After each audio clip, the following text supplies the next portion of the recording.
Irmãos, vamos abrir a Bíblia, por gentileza. Filipenses capítulo 4. Eu estou bastante debilitado na voz, já quase uma semana. E ontem estava conversando com o pastor Júlio, fui pregar lá em Valinhos. E na hora do louvor o som deu um problema e deu uma pane e parou. E eu orando, eu disse: meu Deus, eu já estou tão fraquinho na voz, o que é que eu vou fazer? Mas Deus, por sua bondade, me permitiu pregar 10 minutos, sem microfone, e daqui a pouco alguém consegue arrumar uma caixa e ligou um microfone, e eu consegui terminar o sermão já com um pouquinho de amplificação da voz.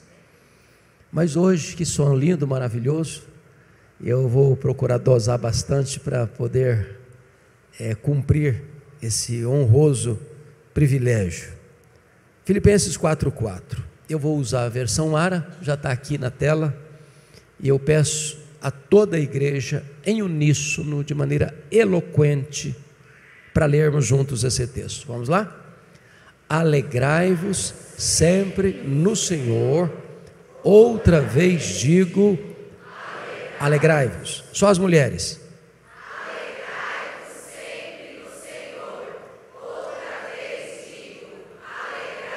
Só os homens. Alegrai-vos sempre no Senhor, outra vez digo, alegrai-vos. Amém. Bom, eu quero começar pedindo permissão a você para lhe fazer uma pergunta. Na verdade, uma pergunta pessoal. E eu sei que vocês não gostam de perguntas pessoais. Aliás, nós não gostamos de perguntas pessoais, porque toda pergunta pessoal invade a nossa privacidade. Toda pergunta pessoal nos põe contra a parede. E nós não gostamos que ninguém invada a nossa vida sem pedir licença. Mas vou fazer-lhe esta pergunta como se nós estivéssemos numa conversa bem particular. E a pergunta é esta: você é uma pessoa feliz?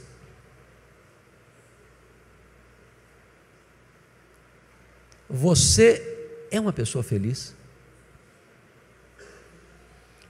Bom, não precisa ter muita pressa para dar essa resposta, porque ela não é tão simples e não é tão óbvia como parece.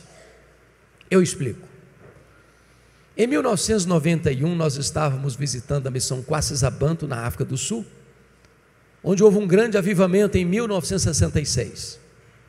E uma pessoa que nos acompanhava perguntou à esposa de um dos missionários daquela missão: você é submissa ao seu marido? A mulher deu uma resposta inteligentíssima. Ela respondeu assim: eu posso lhe garantir que o meu marido me ama, mas se eu sou submissa a ele ou não, essa pergunta não tem que ser feita a mim, tem que ser feita a ele. E eu gostei da resposta. Então vou mudar minha pergunta. Seu marido pode garantir que você é uma mulher feliz? Sua mulher pode garantir que você é um homem feliz? Lá em Provérbios 31, diz que os filhos da mulher virtuosa se levantavam e diziam assim: mamãe é uma mulher ditosa, mamãe é uma mulher feliz. Seus filhos podem dizer isso a seu respeito? Seus pais? Seus colegas de trabalho? Seus parentes? Os membros da sua igreja podem dizer isso a seu respeito?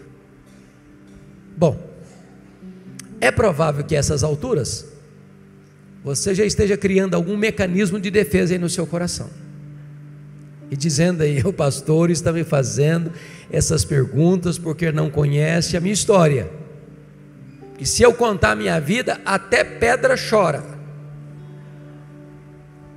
Talvez você argumente: mas dá para ser feliz hoje? Tantas guerras, tanta violência. tanta corrupção, tantos desmandos, tanta inversão de valores, tantas tragédias à nossa beira. Dá para ser feliz hoje? E quando eu penso nisso, vem à minha memória que Paulo escreveu esse texto, não hospedado num hotel 5 estrelas em Roma. Paulo escreve esse texto de uma prisão, algemado, acusado pelos seus irmãos, os judeus. E ele diz assim: alegrai-vos sempre no Senhor. Outra vez digo, alegrai-vos. E ele nos ensina aqui 3 coisas. Primeiro, a alegria do cristão não é uma opção, é um mandamento. A alegria aqui não é substantivo, é verbo, e verbo no imperativo. A alegria aqui não é apenas ausência de coisas ruins ou presença de coisas boas. A alegria aqui é uma ordem divina. Em outras palavras, você não tem o direito de ser uma pessoa triste, porque ser uma pessoa triste é um pecado. É um pecado de desobediência a uma ordem expressa de Deus. Isso porque o evangelho que nos alcançou é boa nova de grande alegria. O reino de Deus que está dentro de nós é alegria no Espírito Santo. O fruto do Espírito é alegria. A ordem de Deus é alegrai-vos, e a alegria do Senhor é a nossa força. Agora me permita outra pergunta. Você tem problema na sua vida? Ou só eu que tenho na minha? De vez em quando alguém fica doente na sua família também? Ou só na minha que fica? De vez em quando a grana fica curta lá também, ou só na minha casa que fica? Quando Paulo diz assim, alegrai-vos sempre, o que ele está querendo dizer? Que a alegria do cristão não é apenas imperativa, mas é também ultra circunstancial. Porque estar feliz quando está tudo bem, até o ateu consegue. O grande desafio é ser uma pessoa feliz, apesar das adversidades da vida. Notem que eu não perguntei se você está feliz, eu não fiz essa pergunta. Eu perguntei se você é uma pessoa feliz. Porque ser é uma situação passageira, circunstancial. Estar é uma situação passageira e circunstancial, mas ser é uma condição permanente. Me permita ilustrar. Essa semana, pastor Júlio, eu recebi uma ligação de um filho cujo pai tinha acabado de falecer num CTI de um dos hospitais de São Paulo. Semana passada fui visitá-lo, presbítero Paulo, homem amigo, homem de Deus. Ele e a sua esposa, em julho passado agora, estavam indo para o litoral paulista para se despedirem de um neto que estava indo para jogar futebol na Europa. Coração feliz, a família toda reunida.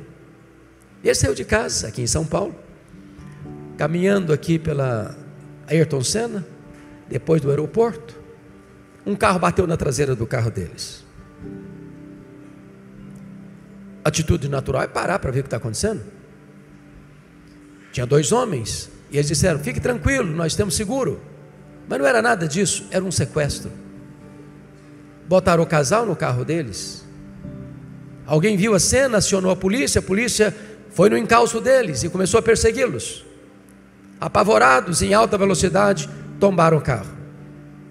A dona Berenice, esposa do Paulo, morreu na hora. O Paulo sofreu múltiplas fraturas nas 2 pernas e lutou bravamente pela vida, de julho até o começo dessa semana. Esta família não estava feliz. diante de uma cena dessa? Mas se tem Jesus, é feliz. Sabe por quê? Porque a nossa felicidade, como disse, não é uma emoção, nem um sentimento. A nossa felicidade é uma pessoa, é Jesus. Por isso Paulo diz assim: alegrai-vos sempre no Senhor. Se você tem Jesus, você é uma pessoa feliz. Se você não tem Jesus, você pode até ter momentos felizes, mas não é feliz, porque felicidade tem nome, tem endereço, é Jesus.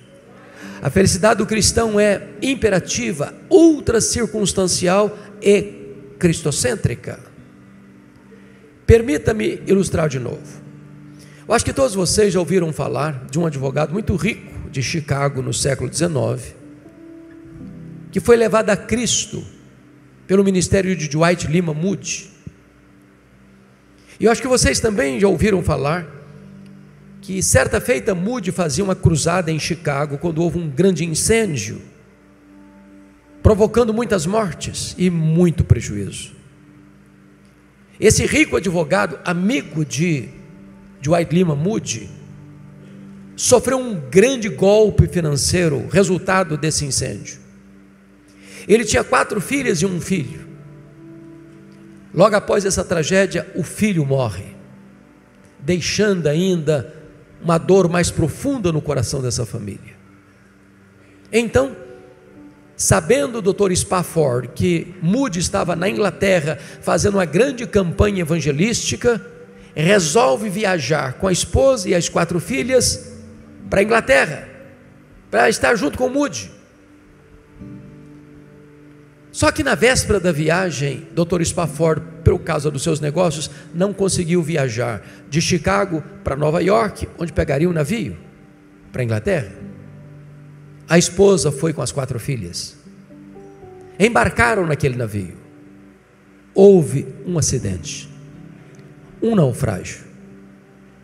292 pessoas morreram naquele naufrágio. A esposa do Dr. Spafford manda para ele um telegrama: salva, porém só. As 4 filhas morreram naquele naufrágio.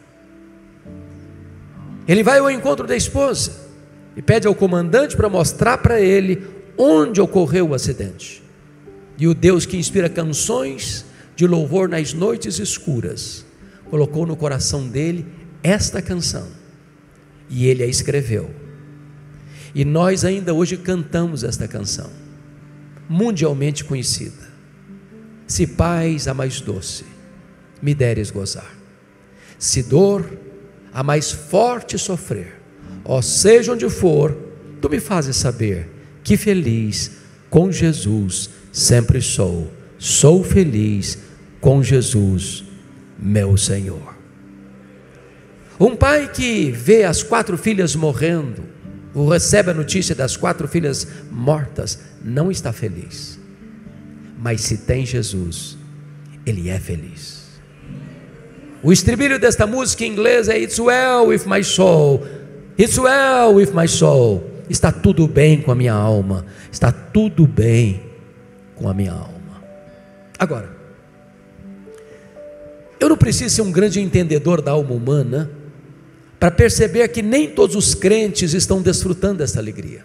Crentes salvos pela graça, nem todos estão vivendo essa alegria. Basta você olhar para o semblante de alguns crentes, basta você conviver um pouquinho com alguns crentes para perceber que tem muitos deles cuja alegria está sendo roubada, saqueada, espoliada. A grande pergunta nesta noite é: quem está roubando a alegria dos crentes? Esta carta, a carta aos Filipenses, é a carta da alegria. Cada capítulo desta carta, Paulo trata de um ladrão diferente da alegria. Que ladrões são esses? Vamos acompanhar? Capítulo 1, versículo 12. Aí está o primeiro ladrão. Paulo diz assim: Meus irmãos, eu quero que vocês saibam que as coisas que me aconteceram têm antes contribuído para o progresso do Evangelho. Preste atenção, as coisas que nos acontecem são as circunstâncias da vida, e as circunstâncias da vida são o primeiro ladrão da alegria. Sabem por quê? Porque as circunstâncias acontecem conosco, querendo nós ou não, gostando nós ou não, planejando nós ou não, elas acontecem ao arrepio da nossa vontade, à revelia do nosso querer. E essas circunstâncias chegam de súbito, e às vezes põem a nossa vida de ponta cabeça. É um acidente grave, é uma doença súbita, é um divórcio amargo, é um luto doloroso, é uma traição amorosa, é um prejuízo financeiro radical, é uma decepção com um sócio na empresa, é uma situação que você nunca imaginou passar na vida, mas está passando. Imagine comigo um pai que cria uma filha com todo o desvelo, e no dia do casamento leva essa filha ao altar, imaginando que ela vai construir uma história de felicidade, para logo descobrir que casou-se com um homem rude, violento, que vai transformar a vida dessa menina num pesadelo, que vai agredi-la verbal, emocional, moral e fisicamente. E aquele casamento que começou com tantos sonhos termina machucado e ferido nas barras de um tribunal por um amargo e doloroso divórcio. Se você não tomar cuidado, isso leva embora a sua alegria. Imagine um pai, uma mãe que cria um filho com todo amor e zelo, e daqui a pouquinho esse menino começa a se envolver na escola ou em qualquer outro ambiente com más companhias, e ingressa no uso e na dependência química, e vai transtornar a saúde emocional dessa família. Se você não tomar cuidado, isso leva embora a sua alegria. Você vai ao médico para um exame de rotina e descobre que está com uma doença grave, talvez até incurável na perspectiva da medicina. Se você não tomar cuidado, isso leva embora a sua alegria. Casamento de 5 anos, 10 anos, 20 anos de harmonia, de amor, de respeito, de repente um acidente de percurso, o casamento acaba, machucado, ferido. Se você não tomar cuidado, isso leva embora a sua alegria. Circunstâncias.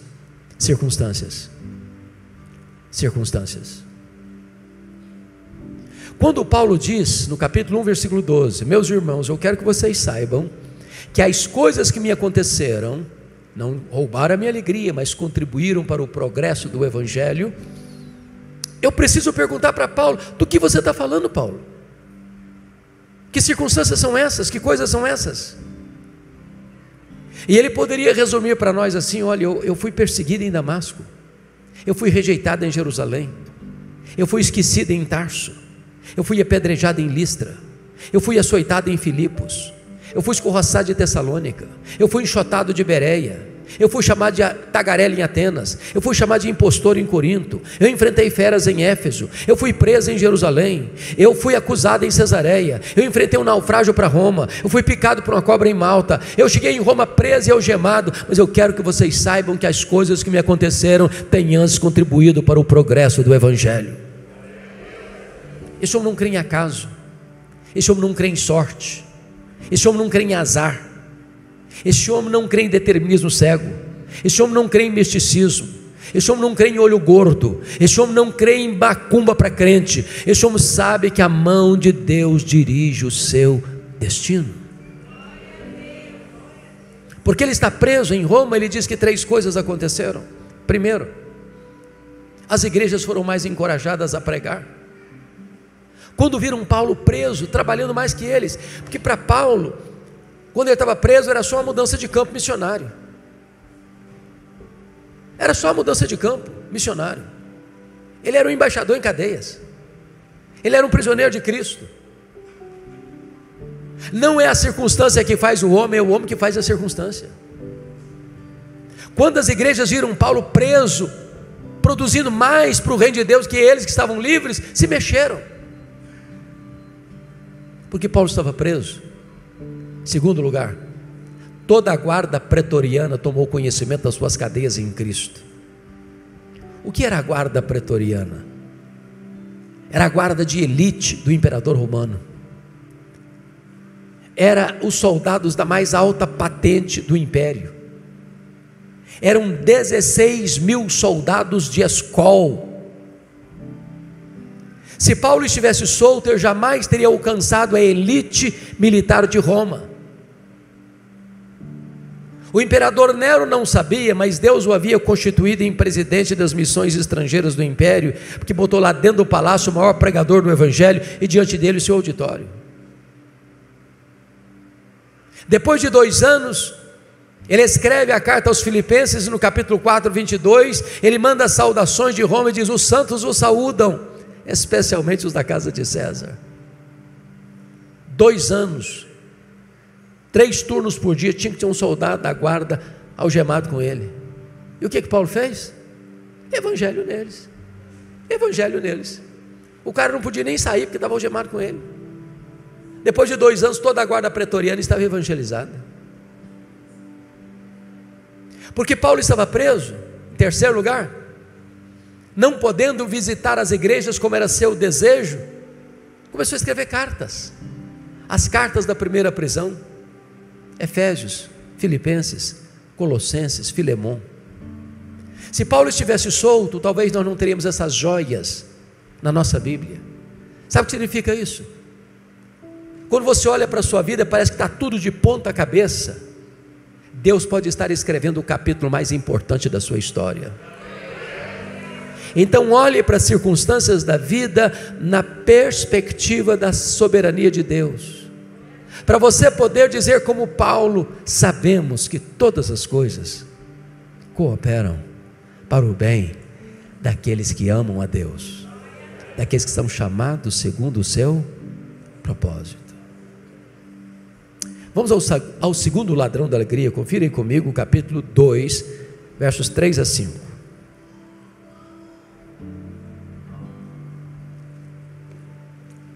Paulo diz assim: nada façais por partidarismo ou vanglória, mas por humildade, considerando cada um outro superior a si mesmo. Não tenham visto o que é propriamente seu, senão também cada qual que é dos outros. Tende em vós o mesmo sentimento que houve também em Cristo Jesus. Bom, o segundo ladrão da alegria são as pessoas. E eu preciso admitir que nós sofremos mais por causa de gente do que por causa de coisas. Pessoas nos fazem sofrer mais do que circunstâncias. Sabem por quê? Porque as pessoas nos decepcionam, e nós decepcionamos as pessoas. Nós não viemos de uma família perfeita, nós não somos uma pessoa perfeita, nós não nos casamos com uma pessoa perfeita, nós não temos filhos perfeitos, nós não frequentamos uma igreja perfeita. Num dado momento ou noutro da vida, nós vamos ter motivos de queixas uns contra os outros. E é por isso que não tem vida saudável, não tem casamento saudável, não tem família saudável, não tem igreja saudável sem o exercício do perdão. O perdão não é uma opção, é uma necessidade. Sem exercício de perdão não tem saúde emocional. Jesus foi tão categórico sobre isso que afirmou que se você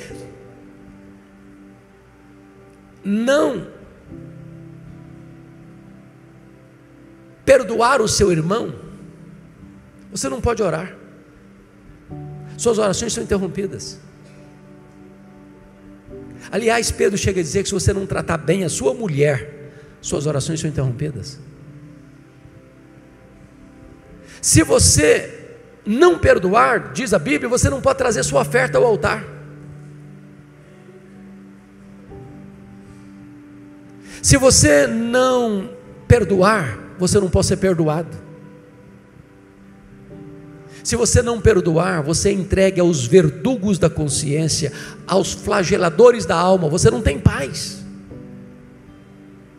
Agora, perdoar é uma questão de bom senso. De bom senso. Sabe por quê? Guardar mágoa no coração é autofagia. É a mesma coisa você beber um copo de veneno pensando que o outro é quem vai morrer. Quando você guarda mágoa no coração por alguém, esse alguém vai botar um cabresto em você, vai dominar a sua mente. Você vai acabar convivendo com essa pessoa 24 horas por dia. Você vai chegar em casa cansado para tirar uma soneca, a pessoa se deita do seu lado e vira o seu pesadelo. Você vai chegar em casa com fome para fazer um lanche, a pessoa se assenta à mesa com você, tira o seu apetite. Você vai sair de férias com a família, a pessoa pega carona com você e estraga as suas férias. A única maneira de você ser livre e ter saúde emocional e espiritual é perdoando. Agora, o perdão não é fácil. Você não perdoa porque foi bem criado. Você não perdoa porque você tem um temperamento manso e ameno. Nem você perdoa porque é membro da Nova Batista de Tatuapé, São Paulo. Perdão é exclusivamente uma obra da graça de Deus no nosso coração.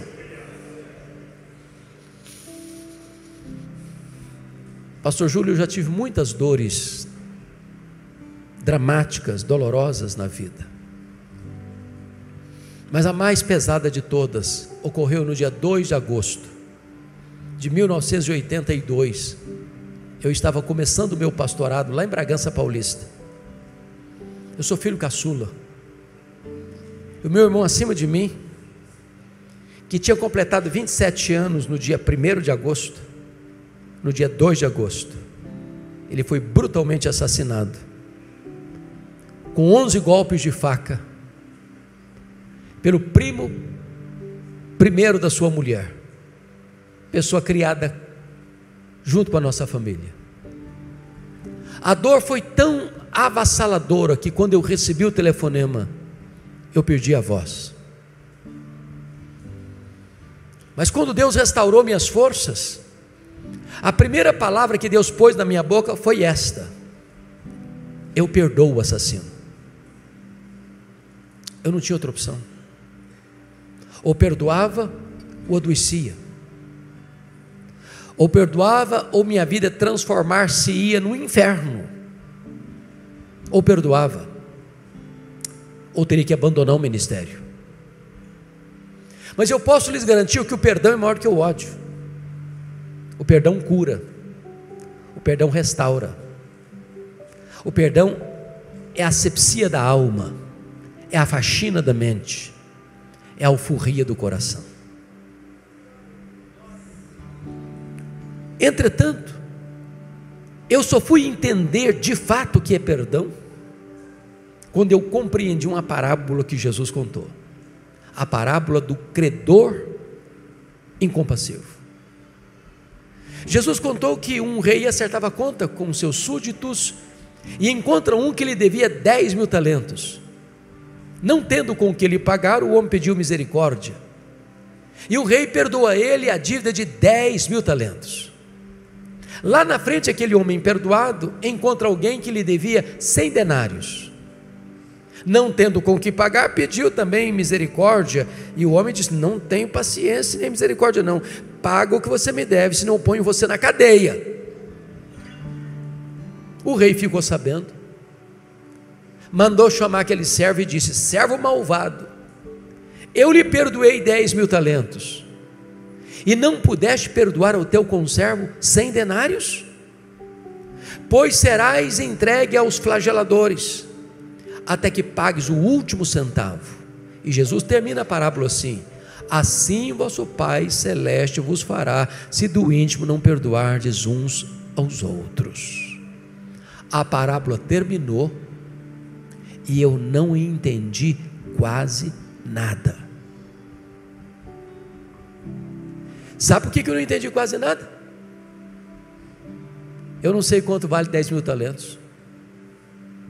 Também não sei quanto vale 100 denários. Não é a nossa moeda. Eu não sei do que Jesus está falando. Na verdade, Jesus não contou apenas uma parábola, ele contou uma hipérbole. Nenhum judeu podia dever no primeiro século 10 mil talentos. O que são 10 mil talentos? Um talento são 35 quilos de ouro. 10 mil talentos são 350 mil quilos de ouro. Para vocês terem uma ideia, todos os impostos da Galileia, Pérea, Judeia e Samaria durante um ano eram 800 talentos. 10 mil talentos eram todos os impostos da nação durante 13 anos. Naquela época, o salário de um trabalhador era 1 denário por dia. Para um homem ganhando 1 denário por dia, juntar 10 mil talentos, ele teria que trabalhar 150 mil anos. Talvez você pergunte, mas por que Jesus contou uma parábola com uma cifra tão exagerada? Porque este é o tamanho da sua dívida, da minha dívida, da nossa dívida com Deus. A nossa dívida com Deus é impagável. Sabe o que Deus fez com essa dívida? Deus nola perdoou completamente. Agora aquele homem perdoado encontra alguém que lhe deve 100 denários e ele não tem condições de perdoar. E o que representa 100 denários? 3 meses e 10 dias de serviço. Quem acabara de receber um perdão de 150 mil anos, não está liberando um perdão de 3 meses e 10 dias. Sabe qual é a proporção de 100 denários para 10 mil talentos? 10 mil talentos é 600 mil vezes mais do que 100 denários. Alguém que acabara de receber um perdão 600 mil vezes maior, não está liberando um perdão 600 mil vezes menor. Sabe o que Jesus quer nos ensinar com a parábola? Você nunca pode dizer para alguém, eu não perdoo você, você me machucou muito, você me humilhou demais, eu não perdoo. Sabe o que a Bíblia me ensina? Que eu devo perdoar, assim como Deus em Cristo me perdoou. E a Bíblia vai além, diz que Deus perdoa os nossos pecados, e deles não mais se lembra. Alguém diz assim, pastor, é aí que eu me encrenco, porque perdoar até que eu perdoo, mas esquecer, isso eu não esqueço não. Não. Então me permita outra pergunta, você não esquece mesmo? Não. Se você não esquece, eu tenho uma boa notícia para lhe dar. Isso significa que você não tem amnésia.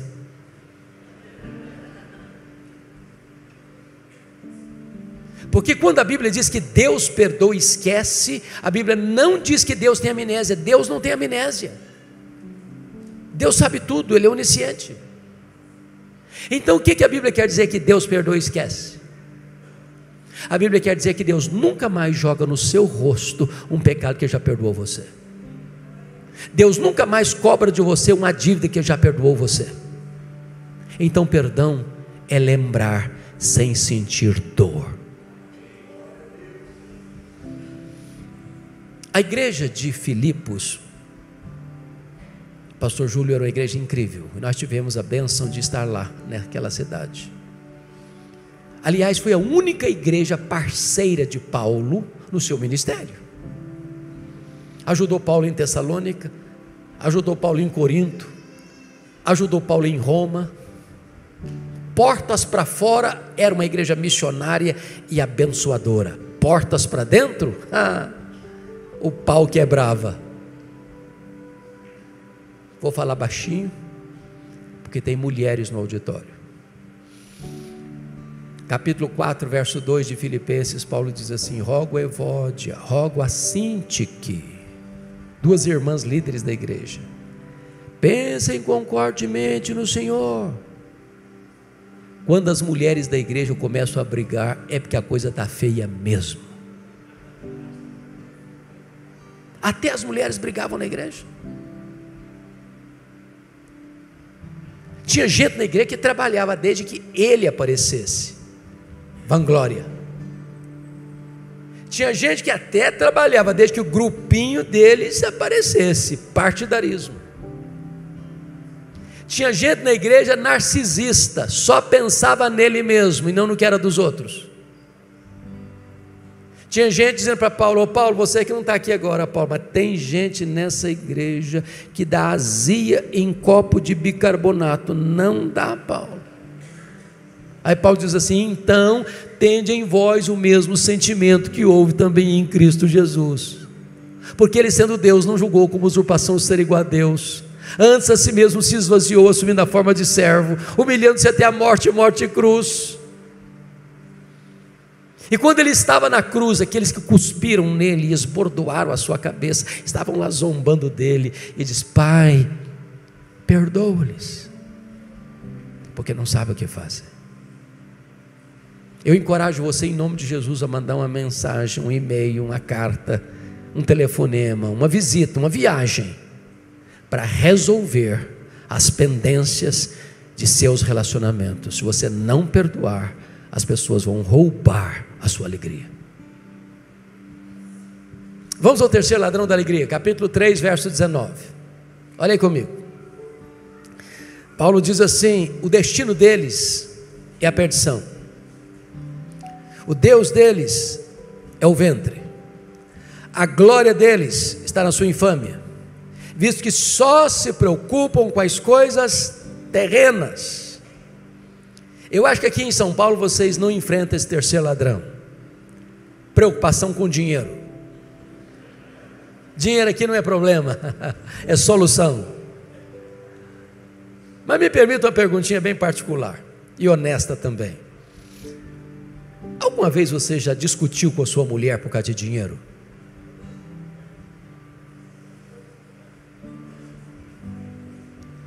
Alguma vez você já discutiu com o seu marido por causa de dinheiro?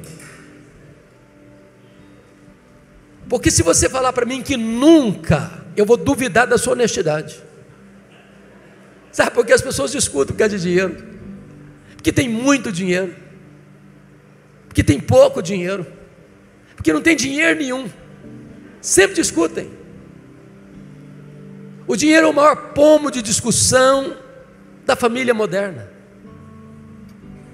O dinheiro é muito mais do que uma moeda. O dinheiro é um ídolo. O dinheiro é mamon. É o Deus diante de quem a nossa sociedade está se curvando. Por causa do amor ao dinheiro, muitas pessoas casam, muitas pessoas descasam, muitas pessoas corrompem, muitas pessoas são corrompidas, muitas pessoas mentem, muitas pessoas matam, muitas pessoas morrem, porque só se preocupa com as coisas terrenas. Tem gente que levanta de madrugada, vai dormir tarde, come penosamente o pão que granjeiam, não tem tempo para Deus, não tem tempo para o cônjuge, não tem tempo para os filhos, não tem tempo para a família, não tem tempo para a igreja, não tem tempo nem para si mesmo, porque só se preocupa com as coisas terrenas. Nós vivemos uma sociedade complexa. O Dr. Toncini, no seu livro O Lado Oculto da Globalização, diz que nós vivemos numa aldeia global, e é verdade, é verdade. Nenhum país hoje, pastor Júlio, por mais rico que seja, é totalmente autossuficiente. A economia é global. Dá uma bala na bolsa de Singapura, de Nova York, você sente o tremor no seu bolso aqui e agora. A crise imobiliária dos Estados Unidos, em 2008, os bancos emprestaram mais dinheiro que podiam, a bolha estourou, no efeito cascata atingiu a economia global. Eu sou do estado do Espírito Santo, Eu acho que vocês sabem que o Espírito Santo hoje é o maior produtor de rochas ornamentais do mundo. Muitos donos de pedreiras no meu estado quebraram em 2008 por causa da crise imobiliária dos Estados Unidos, porque a economia é global.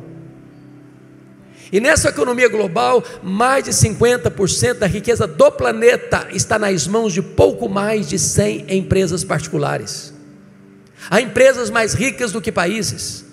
A Toyota é mais rica do que a África do Sul. A GM é mais rica do que a Noruega. O Walmart é mais rico do que dezenas de nações. E nessa economia globalizada, as pessoas querem mais do seu tempo e mais do seu dinheiro. E nós tivemos que entrar de cabeça no consumismo, porque essa máquina tem que girar. Quer um exemplo? Década de 50, nós consumíamos 5 vezes menos que consumimos hoje. Não éramos menos felizes por isso. Década de 70, 70% das famílias dependiam apenas de uma renda para se manter. Hoje, mais de 70% das famílias dependem de 2 rendas para manter o mesmo padrão. Ou seja, o luxo do ontem tornou-se necessidade do hoje. Eu não sirvo de modelo, porque fui criado na roça, pé descalço. Que me lembre, eu só tive um brinquedo comprado em loja, um carrinho de plástico. Aqui para vocês, meus pais não precisaram me levar para psicólogo, não tive crise existencial por isso, nem traumas. Uma criança nasce hoje, ela já tem mais brinquedo que ela consegue brincar a vida inteira. Você dá um brinquedo para uma criança hoje, ela brinca longas 2 horas, encosta no canto, é sucata, e quer outro. E se você não der, ela entra em crise emocional, tem que levar para o psicólogo. Eu tenho um amigo que tem 3 mulheres. Obviamente a esposa e 2 filhas. Não pensem mal do meu amigo, por favor. Num dia de casamento, elas disseram assim para ele: temos que comprar sapatos novos. Mas é claro que tem que comprar sapatos novos em dia de casamento. Quem duvida disso? Mas antes de ir para a loja, ele disse assim para elas: vamos dar uma olhadinha no que nós já temos? Abriu um closet, contou 151 pares de sapatos. Tinha que comprar mais. Como é que você chama isso? Consumismo. Então vou lhe dar uma definição de consumismo. Consumismo é quando você compra o que você não precisa, às vezes com dinheiro que você não tem, para impressionar pessoas que você não conhece. Porque algumas pessoas só se preocupam com as coisas terrenas. O Dr. John Rockefeller, que foi o primeiro bilionário do mundo, disse que o homem mais pobre que ele conhecia era o homem que só tinha dinheiro. E disse mais: as pessoas mais felizes do mundo são aquelas que chegam em casa cheirando graxa, como um bom prato de arroz com feijão, e dormem a noite toda bem dormida. Quando ele morreu, Rockefeller, um curioso foi ao cemitério para perguntar ao contador que gerenciava todos os negócios do Rockefeller para saber qual a fortuna que eu tinha deixado. E aí conseguiu. Chegou e perguntou assim para o contador: e aí, cara, me conta, quanto o Dr. John Rockefeller deixou? O contador, muito espantado, disse: você não sabe? Não, me conta. Rapaz, ele deixou tudo, ele não levou nem um centavo.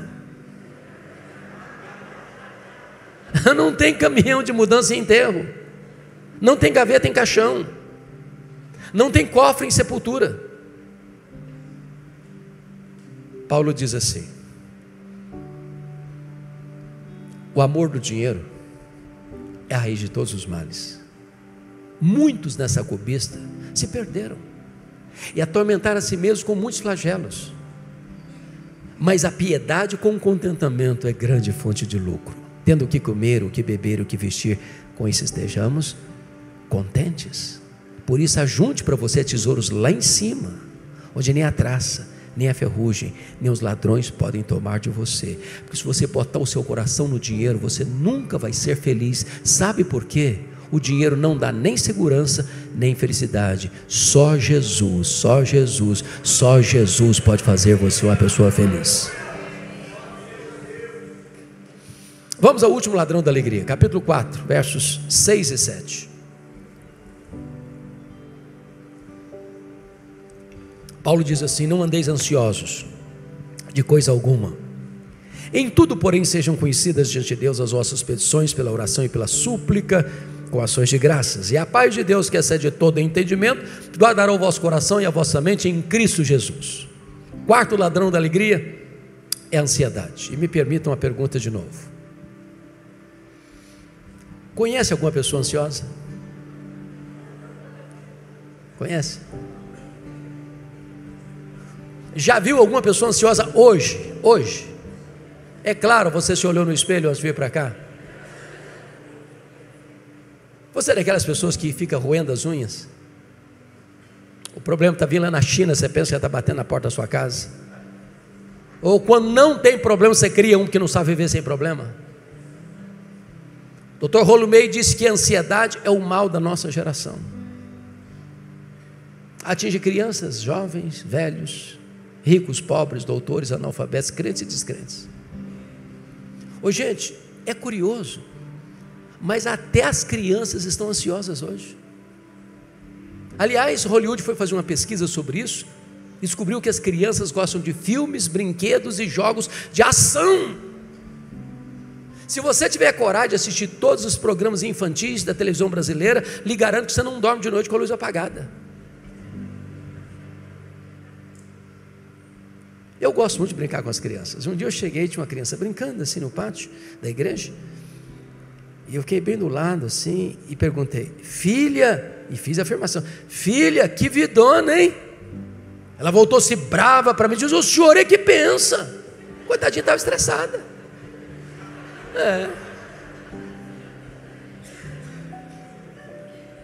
Sabe o que significa a palavra ansiedade no grego? Estrangulamento. Apertar o pescoço, tirar o oxigênio. E Jesus foi claro: a ansiedade é inútil. Por mais ansioso que você esteja, você não pode acrescentar um côvado, 46 centímetros, no curso da sua vida. Sabe por quê? 70% dos assuntos que nos deixam ansiosos, nos tiram o sono, o apetite, a paz, nunca vão acontecer. Nunca.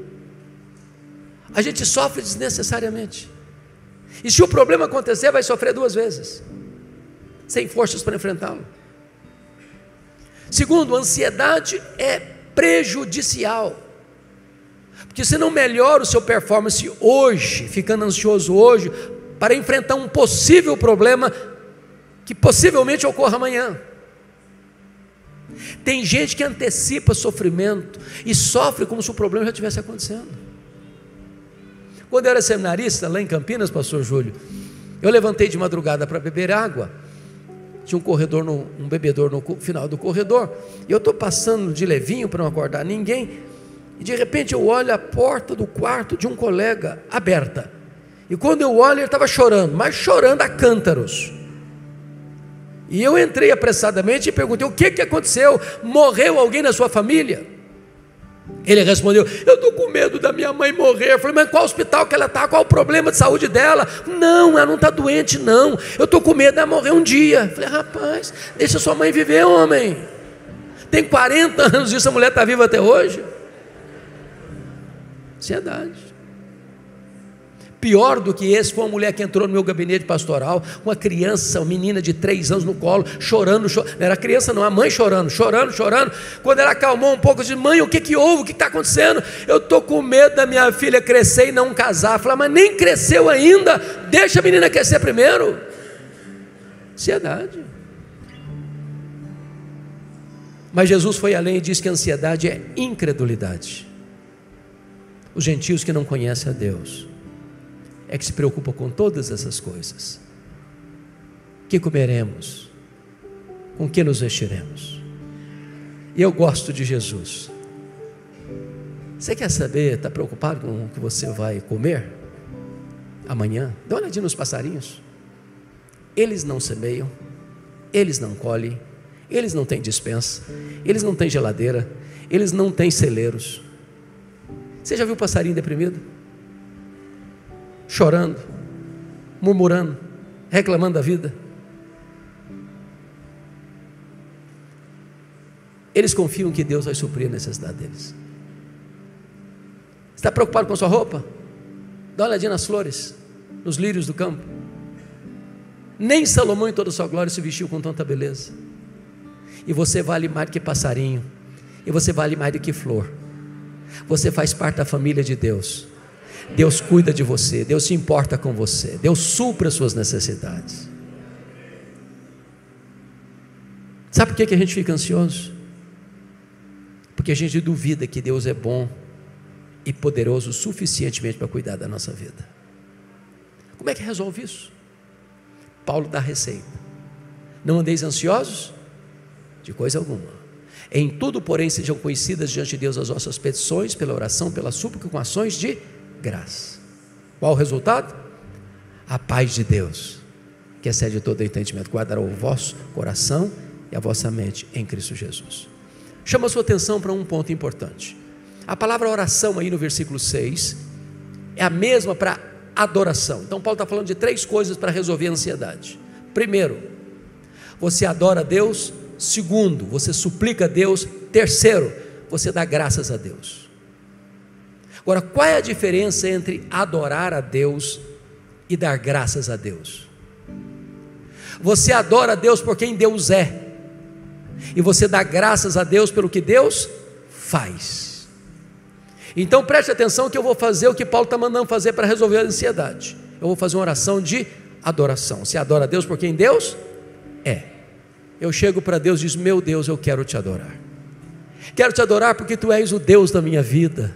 Tu és o meu Criador, o meu provedor, o meu Consolador, o meu Redentor, o meu protetor. Oh meu Deus, eu quero te adorar porque Tu és o único Deus vivo e verdadeiro. Tu és o Deus onipresente, onisciente, onipotente, transcendente, soberano. Eu quero te adorar porque Tu és o Deus da nossa alegria, da nossa paz. Eu quero te adorar porque Tu és o Deus justo, porque Tu és o Deus fiel, porque Tu és o Deus misericordioso, porque Tu és o único Deus que é a razão da minha vida. Em nome de Jesus, amém. Aí eu termino essa oração e digo assim para Deus: oh Deus, mas eu estou tão ansioso. Não combina mais. Não combina. Se Deus é isso mesmo, e Ele é seu Pai, você não precisa ficar ansioso. Quem é o seu Deus? Quão grande é o seu Deus? Quão poderoso é o seu Deus?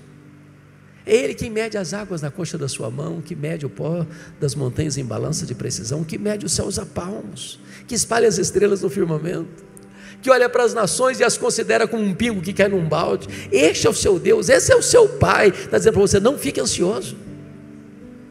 Você pode chegar para Ele e pedir, porque Ele ama você, conhece você, Ele sabe o seu nome, Ele conhece o seu endereço, Ele sabe o seu passado, o seu presente, o seu futuro. Ele tem cuidado de você. Então chega para Ele, apresenta a Ele a sua necessidade. Você resolve a ansiedade quando você começa a dar graças a Deus. Você, mas como assim dar graças a Deus? Eu tenho tanta luta na vida. Então para só para fazer um checklist. Quanto vale os seus olhos? Quanto vale o fato de você estar ouvindo nessa noite? Quanto vale você ter um coração que bombeia sangue e vida para o seu corpo? Quanto vale? Quanto vale você ter 2 pulmões e você não está numa câmara respiratória? Quanto vale? Quanto vale você ter 2 rins e você não está numa máquina de hemodiálise? Quanto vale? Quanto vale você ter pernas para andar? Quanto vale você ter braços para trabalhar? Quanto vale você ter um estômago que processa os alimentos para dar saúde ao seu corpo? Quanto vale? Quanto vale o fato de você ter uma casa para morar? Quanto vale você ter uma cama para dormir? Quanto vale você ter uma mesa com pão com fartura na sua casa? Quanto vale você ter uma família, alguém para receber você depois de um dia de trabalho? Quanto vale você ter igreja para frequentar? Quanto vale você ter Jesus como seu Salvador? Quanto vale você ter seu nome escrito no livro da vida? Quanto vale o Espírito Santo habitar em você? Quanto vale as bênçãos de Deus sobre a sua vida? Então pare de murmurar e comece a dar graças a Deus, e não haverá mais ansiedade habitando em seu coração. O resultado é a paz de Deus, que vai guardar. A palavra guardar aí é montar guarda, montar sentinela ao redor da sua cabeça e do seu coração, porque a ansiedade é um pensamento errado e um sentimento errado. É por isso que Paulo podia te dizer de dentro de uma cadeia: alegrai-vos sempre no Senhor. Outra vez digo, alegrai-vos. Certa vez eu fui convidado para ouvir um grande pregador. Eu fui com tanta expectativa, pastor Júlio. E o pregador disse assim: meus irmãos, o projeto de Deus na sua vida é fazer você santo e não fazer você feliz. Eu tomei um susto, porque a primeira parte eu entendi, ser de santos, porque eu sou santo, mas a segunda eu não entendi. Aí eu fui pesquisar e encontrei a resposta. Eu acho que quem melhor entendeu o assunto foram os puritanos da Inglaterra do século 17, quando eles fizeram a seguinte pergunta: qual é o fim principal do homem? E eles responderam: o fim principal do homem é glorificar a Deus e gozá-lo para sempre.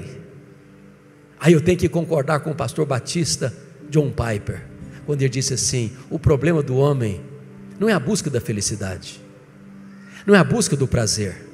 O problema do homem é contentar-se com a felicidade pequena demais, terrena demais, limitada demais, quando Deus o criou e o salvou para a maior de todas as felicidades, de amá-lo, de conhecê-lo, de glorificá-lo, de fruí-lo, de contemplá-lo face a face, porque é na presença de Deus que tem plenitude de alegria. Então quero dizer para você nesta noite que Deus quer que você seja muito feliz, abundantemente feliz, maiusculamente feliz, superlativamente feliz, eternamente feliz. Alegrai-vos sempre no Senhor. Outra vez digo, alegrai-vos. E eu termino pedindo licença a você para lhe fazer uma pergunta. Na verdade, uma pergunta pessoal. E eu sei que vocês não gostam de perguntas pessoais. Aliás, nós não gostamos de perguntas pessoais, porque toda pergunta pessoal invade a nossa privacidade, nos põe contra a parede, e nós não gostamos que ninguém invada a nossa vida sem pedir licença. Mas vou fazer-lhe essa pergunta como se nós estivéssemos numa conversa bem particular, e a pergunta é esta: você é uma pessoa feliz? Que Deus nos ajude a dar essa resposta nesta noite. Amém.